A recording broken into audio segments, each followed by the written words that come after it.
आपको पता है कि झारखंड में कुर्मी और आदिवासियों के बीच में एक युद्ध छिड़ा हुआ है। इसी बीच घाटशिला उपचुनाव को लेकर सूर्या हांसदा की पत्नी को जयराम महतो की पार्टी जेलकेम ने अपना उम्मीदवार बना दिया है। इसी बीच अब ये सवाल किया जा रहा था कि टाइगर जयराम महतो के उम्मीदवार को आदिवासी सपोर्ट नहीं करेंगे। इस पर बड़ा खुलासा हो गया है। नमस्कार, मैं प्रिंस कुमार सिंह और आप देख रहे हैं पॉजिटिव प्रिंस। अगर अभी तक आपने चैनल को सब्सक्राइब नहीं किया है तो खबरों से अपडेट रहने के लिए कृपया चैनल को सब्सक्राइब कर लीजिए, और जो लोग ऑलरेडी कर चुके हैं उन तमाम लोगों को सहृदय धन्यवाद। अब वापस आते हैं अपनी खबर पर, और जरा आप ये बयान सुनिए। आएगा तो हम हमारा टाइगर स्कॉर्पियो के छत पे चढ़ के हक ताड़ेगा।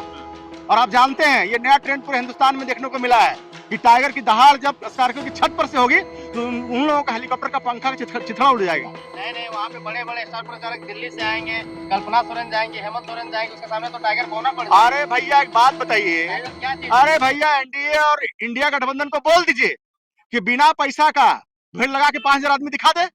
हम चैलेंज करते हैं आपके मीडिया के माध्यम से पूरे झारखंड प्रदेश में, चाहे इंडिया गठबंधन चाहे इंडिया गठबंधन का कोई भी नेता कल ऐलान कर दे 24 घंटे के अंदर में कि हम घाटशिला में सभा करने जा रहे हैं, 500 आदमी नहीं जुड़ेगा। लेकिन टाइगर जयराम महतो यदि ऐलान कर देंगे घाटशिला की धरती पर कल सभा होने जा रहा है, 12 घंटा के अंदर में 1,20,000 लोग उनको उनकी विचारधारा को सुनने आएंगे। लेकिन टाइगर क्या कर लेगा? टाइगर का पकड़ तो बोकारो, धनबाद, गिरिडीह सब में है, वहाँ पे कोल्हान में कौन कह दिया कोल्हान में नहीं है? क्या हम कोल्हान नहीं लड़े हैं? हमारे प्रत्याशी वहाँ जो पिछली बार चुनाव लड़े हैं, 8,000 वोट हम उस परिस्थिति में लाए हैं जिस परिस्थिति में टाइगर खुद चुनाव लड़ रहे थे। और अभी टाइगर की दहाड़ तो टाइगर छुट्टा है, अभी तो टाइगर भी खाली है, पूरा जेल गेम का टीम खाली है। जिस प्रकार से बड़ा बड़ा नेता हेलीकॉप्टर और जो आएगा ना बड़का बड़का चाणक्य के लोग, अकेला टाइगर सब पर भारी होगा। और हमारे जेल गेम के सारे केंद्रीय टीम हम लोग जाके वहाँ कैनिंग करेंगे अपने उम्मीदवार के लिए। और देख लीजिएगा इस बार घाटशिला का जनता राजा के बेटा को राजा नहीं बनाएगा, क्योंकि इंडिया गठबंधन और एनडीए गठबंधन प्राप्त सूत्रों से पता चल रहा है कि राजा का बेटा को ही टिकट देगा, लेकिन जेल के हम राजा का बेटा का टिकट नहीं देगा, वहां के माटी का बेटा का टिकट देगा और हम लोग चुनाव जीतेंगे। अरे घोषणा करेंगे आज तो, इसीलिए तो हम लोगों का केंद्रीय कमेटी की आज मीटिंग हुई, सभी पदाधिकारियों से राय विचार लिया गया। कोल्हान के प्रमंडल के लोग हमारे पास आए, सभी लोगों ने राय विचार केंद्रीय अध्यक्ष को समर्पित किया है। बस 2-3 दिन के अंदर में हमारा उम्मीदवार घोषणा होगा और नॉमिनेशन की हम लोग चलेंगे। जंगल के बीच में घोषणा होगा? जंगल के बीच में घोषणा होगा? अरे भाई हम लोग नदियां, झाड़ी, पहाड़, नदियां, झरने, प्रकृति की पूजा करने वाले लोग हैं, मूलवासी आदिवासी लोग हैं। हम झाड़ जंगल के लोग हैं। हम लोग जमीन पे बैठ के बात करते हैं। आदिवासी ये एसी में बैठ करके जो लोग फैसला लेते हैं आदिवासियों के नीति नियम कानून बनाते हैं, वो हम लोग नहीं करते हैं। हम लोग जमीन पे बैठ करके अध्ययन करते हैं पहाड़ों में, झरनों में, कि मूलवासी आदिवासियों के लिए कैसा नियम कानून बनाना है झारखंड राज्य के लिए। प्राप्त सूचना के अनुसार जयराम को शूटर मारने के लिए भी अलाउ किया गया, तो वैसी परिस्थिति में वहां जाकर कैसे चुनाव लड़िएगा? अरे भैया शूटर साहब ने भी जयराम जी से कहा कि जयराम जी आपके भाषण में, आपके चरित्र में, आपके क्रियाकलाप में मेरा बचपन याद आता है। सोचिए कि झारखंड में इंसान के साथ साथ वो लोग जो अपराध की दुनिया में हमारे भाई चले गए हैं, उनको भी लगता है कि झारखंड को सही दिशा और नेतृत्व तो जयराम ही महतो ही कर सकते हैं। इसलिए शूटर जो करोड़ रुपया लेकर शूट करने वाला था वो इनकार कर दिया और जयराम महतो को आकर कहा कि आप सचेत रहिए दादा, आप झारखंड के नायक हैं, जननायक हैं, झारखंड के पुरोधा हैं, झारखंड को आप बदल सकते हैं, नया आयाम लिख सकते हैं। खुलासा नहीं करते हैं आप लोग? क्या ये मेरा काम है खुलासा करना? कहाँ है डीजीपी, कहाँ है एसपी, क्या कर रहा है? करेगा वो लोग, हम लोग करेंगे? हम लोग काहे करेंगे? अरे भाई जब जरूरत पड़ेगा तो जिस तरह से हमारे टाइगर बेखौफ बोलते हैं आने वाला समय वो भी बात रखा जाएगा। लेकिन जिस प्रकार हम लोग पब्लिक को लुभाते नहीं है, टाइगर का ये क्रेज है, ये एग्रेशन है, जो हम लोग जिस मुद्दे को टच किए हैं, जो खतियान आधारित डोमिसाइल का टच किए हैं, नियोजन का टच किए हैं, विस्थापन का मुद्दा टच किए हैं, नियोजन का मुद्दा टच किए हैं, पुनर्वास का मुद्दा टच किए हैं, मूलवासी आदिवासी का मुद्दा टच किए हैं, इन मुद्दों को जो 1932 खतियान कहाँ गया ये जाके पूछिए ना जेएमएम वाला से, पूछिए ना भाजपा वाला से, काहे नहीं पूछिएगा? अरे भाई 17 साल भाजपा राज किया, पूछिए उससे 1985 जबरदस्त काहे लाया, काहे नहीं पूछते हैं? और हमारा जब सरकार आएगा, हमारे विधानसभा में हमारे विधायक होंगे, हम बोलेंगे। और अभी भी बोल रहे हैं कहानी बोले सरकार बनेगा तो ये सब करेंगे। अरे भाई तो कहा रोडों पे कर दें कि विधानसभा में हमारा विधायक बैठेगा, बहुमत में सरकार रहेगा, तभी हम कानून लाएंगे।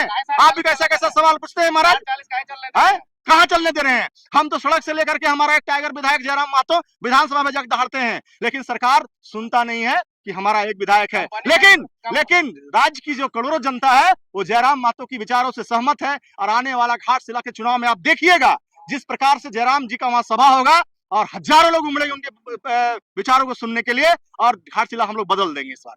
कंपनी फैक्ट्री में भी सेटिंग करने के बाद चलता है जेल कैम वालों का? क्या कहता है? कहाँ पे प्रमाण है? दिखाइए।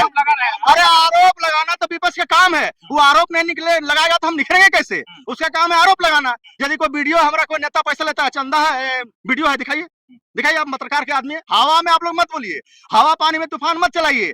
हम लोग माटी के लड़ाई लड़ रहे हैं, आप माटी के पत्रकार हैं, हमारी बातों को जनता के बीच में रखिए। आप लोग हवा में बात सुनिए ना, आप लोग हवा में जयराम को एसटी बना दिया, एसटी बनना सही है? कौन कह दिया एसटी बना दिया जयराम को? मांग कर रहे हैं, हम कहाँ मांग कर रहे हैं? आप लोग जेल के हम नहीं मांग कर रही है, ये कुर्मी समाज के लोग अपने हक और अधिकार के लिए मांग कर रहे हैं, वो उनका सामाजिक बात है। जो अदर जाति के लोग उसको सपोर्ट करते हैं कि नहीं?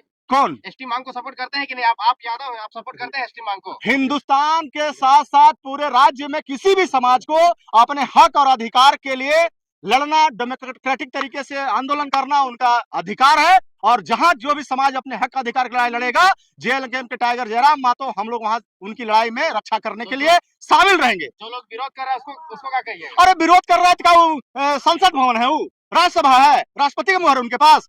देना नहीं देना तो केंद्र सरकार का काम है, राज्य सरकार अनुशंसा करेगी, केंद्र सरकार का कमेटी बनेगा, ये तो लंबा प्रक्रिया है। अभी देखिए, ये साजिश से समझना पड़ेगा आपको। कुर्मी के आंदोलन में, सुनिए, कुर्मी के आंदोलन में केवल जयराम गए थे क्या? आशु से सुदेश महतो से काहे नहीं पूछते हैं? भाजपा के विधायक गए थे, उनसे काहे नहीं पूछते हैं? उन पे टारगेट क्यों नहीं? जयराम मातो झारखंड का जननायक है, जयराम मातो भविष्य है। जयराम मातो को कैसे बदनाम करो, ये इंडिया और एनडीए गठबंधन के नेताओं का ये चाल है। उन छोटे भैया नेताओं का पीछे से बैकअप करके पैसा देकर के आंदोलन कराता है। कोई बताइए, जेएमएम या कांग्रेस या बीजेपी का? अरे सुनिए ना, अरे आपसे पूछ रहे हैं, आप जवाब दीजिए ना, पत्रकार हैं, आप जवाब दीजिए। जेएमएम, बीजेपी, कांग्रेस के बड़े जितने भी विधायक, एमपी, एमएलए, मिनिस्टर हैं, कोई बोला कुर्मी के खिलाफ में? बताइए, कोई बोला क्या? नहीं ना बोला। तो कौन लोग कर रहे हैं? जो लोग जयराम के नाम पर अपनी राजनीति चमकाना चाह रहे हैं, और जो कुछ नेता ऐसे हैं जो उन लोगों को फंडिंग से सपोर्ट करके। खुलासा कीजिए, कौन है? इंडिया गठबंधन और एनडीए गठबंधन में लोग हैं, और क्या रहेंगे? हमारा थोड़े हैं। मैंने दुश्मन है तो बोल दीजिएगा ये मार दिया। अरे दुश्मन जो हम लोग कर रहा है वो लोग बता रहे हैं। हमारा आइडियोलॉजी जो है, हमारा आइडियोलॉजी जनता समझ रहा है, वो लोग को नहीं समझ में आ रहा है। 25 साल से लोग कुर्सी हिला दिए हम लोग, इसलिए बोले ना कि घाटशिला में इस बार राजा का बेटा राजा नहीं बनेगा। एकदम जीतेंगे, 100% जीतेंगे। और आप देखिएगा जेल कैंप, ये तीसरा विकल्प वहां नहीं बनेगा, पहला विकल्प बनेगा वहां के एसटी भाइयों, वहां के और भी सारे समुदायों के बीच में जयराम महतो का क्रेज, जयराम महतो की आइडियोलॉजी, जेल कैंप का आइडियोलॉजी आपको वहां दिखेगा। बम्पर वहां के एसटी समाज के लोग वोटिंग करेंगे, और हम लोग का दूसरा विधायक घाटशिला से होगा। अब सुनिए, जेल कैंप का फंडिंग कहां से आएगा? कौन पैसा देगा? जेल कैंप बोलता है गरीब पार्टी है। अरे जेल कैंप का पैसा देख के देगा? जेल कैंप घाटशिला में भैया, हम लोग हेलीकॉप्टर वाला आदमी नहीं है, ना एसी में सुनिए ना, हम लोग हेलीकॉप्टर वाला आदमी है, ना एसी बंद कमरे में मीटिंग करने वाला आदमी है। हम लोग पहले बोले प्रकृति के पूजा करने वाले लोग हैं, पहाड़, नदियां, झरना, जंगल में मीटिंग करते हैं, आदमी को जाके हृदय से टच करते हैं, गांव कस्बों में, गांव घर घर जाते हैं, पैसा की बात करते हैं। घाटशिला की जनता वोट देगी और 10 रुपया के नोट भी देगी, देख लीजिएगा, और वहीं से चुनाव जीतेंगे हम लोग। पैसा क्या देगी? पैसा कमी है हम लोग के पास में जी। जनता मेरे साथ है, और जनता मेरे साथ है तो 10 रुपया, 100 रुपया, 50 रुपया, 500, 1000, 2000 देने लिए तैयार है, और दे रही है। उसी से हमारा पार्टी चल रहा है। फिर से चंदा होगा, चंदा होगा, ये सहयोग है। तो क्या करें? आपके घर वास लूट लें? आपका खेतवा बेचवा दें? जयराम तो सब पेमेंट तो दान कर देते, पैसे कहाँ बचता है जो कोल्हान चल के जाएगा गाड़ी? यही तो हम कहना चाह रहे हैं कि 75% पहला ऐसा हिंदुस्तान में विधायक जन्म लिया है जो अपना भुगतान, अपना पेमेंट का 75% आम जनता अपने विधानसभा के क्षेत्र में दान करते हैं। 25% जो बचा है उसे होगा, और बाकी हम लोग आज ऐलान कर देंगे। आज जयराम जी का इतना करेज है, आज ऐलान कर देंगे कि भाई हमको पार्टी में झंडा बैनर के लिए पैसा चाहिए, पोस्टर के लिए पैसा चाहिए। आप कल्पना नहीं कीजिएगा लोग इतना। अरे चंदा पार्टी कौन लेता है जी? है जाके पूछिए ना। हम लोग टाटा से चंदा लेते हैं, जो लोग टाटा से चंदा लेता है, ईसीएल से चंदा लेता है, सीसीएल से चंदा लेता है, बीसीसीएल से चंदा लेता है, डीवीसी से लेता है, एनटीपीसी से लेता है, उससे जाके पूछिए। हम लोग कॉर्पोरेट घराने से चंदा नहीं लेते हैं, हम लोग आम जनता की मुद्दे की लड़ाई लड़ रहे हैं, आम जनता की लड़ाई लड़ रहे हैं। आम जनता हमको सपोर्ट करती है, अपना बैनर पैसे से पोस्टर छपवाती है, और चुनाव लड़वाती है, और मुफ्त में वोट देती है। जाकर उन लोगों को पूछिए जो बड़का बड़का घराने से पैसा लेता है जवाब आप लोग पास? अब चलिए, हो गया। डर गया सर? अरे हाँ, पूछिए, कितना पूछते हैं, पूछिए, सवाल है, खत्म हो गया। वहाँ पे बड़े बड़े चाइना के बड़े बड़े आईटी सेल लगे हैं, और दूसरा तरफ जयराम महतो स्कॉर्पियो में जाएंगे तो वहाँ आदिवासी लोग को समझा नहीं पाएंगे, क्योंकि पारसनाथ की बोलते हैं कि ये लोग मेरा आरक्षण खा जाएगा। भैया, आरक्षण के नाम में कितना बड़ी त्याग दे दिया। पत्रकार महोदय सुनिए, लोग एसी के बंद कमरे में जो चाणक्य हैं, उनका मूड़ी का खोपड़ी का जो नस है वो हिल गया है। अचानक खुलासा करिए। अरे भैया, जो लोग भी आप लोग जिनको कह रहे हैं, किनको कह रहे हैं कि एक से एक्सपर्ट लोग हैं? हम लोग के सामने, जेल कैंप के नेता के सामने और हमारे टाइगर के सामने कोई एक्सपर्ट नजर नहीं आ रहा है हम लोग को, न झारखंड की जनता को नजर आ रहा है। पारसनाथ की तलहटी में आज हम लोगों ने मीटिंग किया, पहाड़ की तलहटी में, यहीं से रणनीति बनेगी। और वहां के जो कुल्हान के हमारे भाई बहन आए थे, सभी लोगों ने सुझाव दिया, रणनीति बन रही है, बहुत जल्दी उम्मीदवार का घोषणा होगा और अब जलवा घाटशिला में देखेंगे। कौन जख्मी है? अच्छा, शेर बीमार पड़े तो घास खाता है क्या? है? शेर बीमार पड़ता है तो घास खाते सुने हैं क्या? जंप कैसे मारेगा? अरे यार, जंप कैसे मार? शेर जख्मी, शेर शेरे होता है। शेर कितनों जख्मी रहेगा, शेर शेरे होता है और घास नहीं खाता है, ध्यान रखिएगा। वो जख्मी है तो डबल पंजा चलेगा और इंडिया गठबंधन को दोनों हाथ से दबोचा जाएगा और जेल का झंडा लहराएगा। चलिए, बहुत बहुत धन्यवाद। जी, आप लोग को बहुत। क्या आपको लगता है कि घाटशिला उपचुनाव में जेल कैंप पार्टी अपना जीत दर्ज कर पाएगी? आप जो भी सोचते हैं, जैसा भी सोचते हैं, अपनी प्रतिक्रिया जरूर दीजिएगा। जुड़े रहे हमारे साथ। जय हिंद, जय भारत।